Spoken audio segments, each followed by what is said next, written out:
nuk mund të ndoshta ta fusim me të, por në mënyrë jo të drejt për drejt si vullnet i shprehur, në mënyrë të lirë i qytetarëve.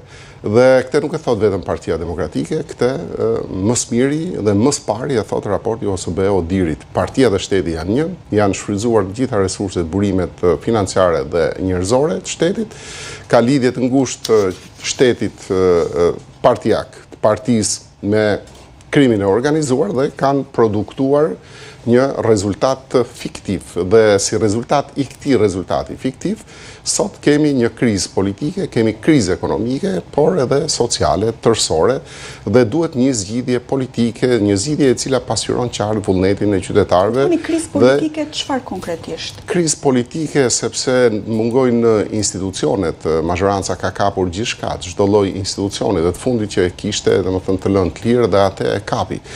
Dhe ndërkohë që sigurisht, dhe institucionet vetë ekzekutivit janë zhvendosur nga zyrat pompoze të qeverisë në zyrat personale të agazëve, të tjerëve, të krimit organizuar që marrin pengje, vendosin tendera, vendosin politika ekonomike. Vendosësh një tender sot nuk është krijove një favor, është politikë ekonomike.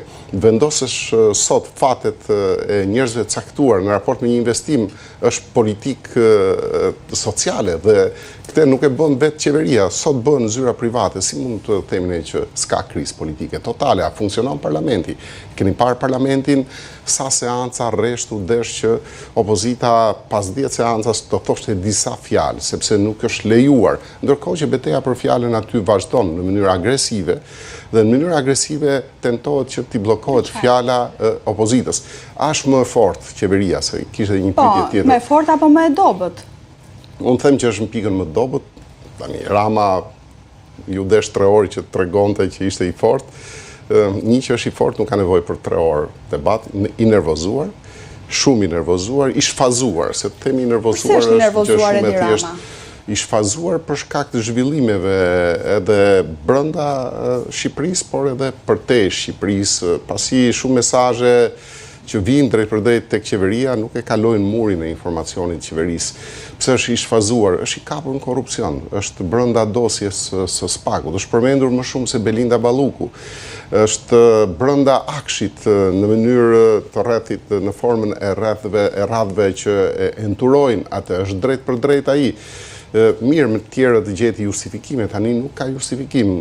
Është në pikën më dobët sepse marrëdhëniet ndërkombëtare çedojnë, nuk janë ato marrëdhënie brillante ku të dërguarit vinin, e takonin, e lartësonin dhe i thunin dhe madje elozhe, sidomos marrëdhëniet me përtej Atlantikut janë pikën më të ulët tyre dhe mesazhet që ka marrë Rama dhe i thash, dhe këto marrëdhënie nuk janë të siç kanë qenë. Prandaj s'mund të themi që Rama është në pikën më të mirë, është në pikën më dobët dhe madje, domethënë ajo tendenca për të treguar muskuj dhe forcë edhe në rastin e protestës për të kapur protestuesit tregon qartazi dobësinë e tij, është pjesë e shprehjes së instiktit dobësisë në rastet kur vjen momenti i fundit, atëherë je më pompoz, më madhështor. Fjalimi i tij, domethënë fjalimi ishte se nuk ishte takim me gazetarët, kanë ngjashmërinë me fjalimet e Maduros para se të ndodhte kjo që ndodhte.